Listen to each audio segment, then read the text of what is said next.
Welcome to Tremendous Cream. I am Ryan Parker, and here is today's restaurant and chef news. The Centers for Disease Control in Canada has declared an end to the E. coli outbreak that managed to kill one person and sicken 42 others. The CDC in the United States, however, avoided naming romaine directly as a source. And they said, there's no reason to avoid any particular food at this time.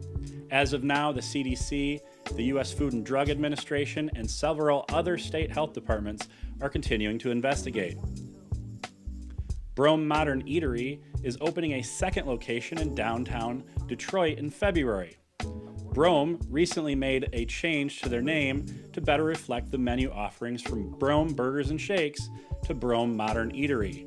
Brome recently added its new Balence Bar, where they make fresh juices, smoothies, and non-alcoholic cocktails. The downtown Detroit location will have similar offerings to its Dearborn location.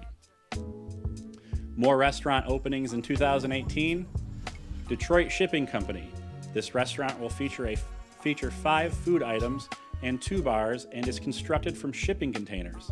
The space will also be used for corporate dining events and weddings. Chefs Justin Tutla and Jennifer Jackson will open a hamburger and sandwich restaurant in Capitol Park known as Lovers Only. Albina is Chef Garrett Lepar's tiny 8-seater inside of Siren Hotel at the Wurlitzer building.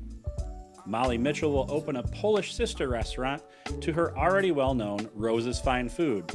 Mitchell states, it will be Polish but updated to be like Rose's.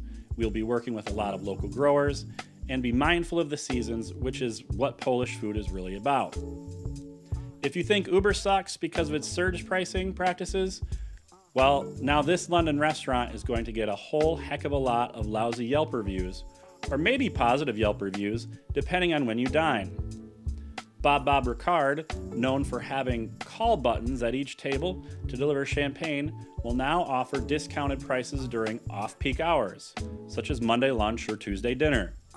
The discounts will range from 15 to 25% during traditionally slower times, while the menu will remain full price during peak hours.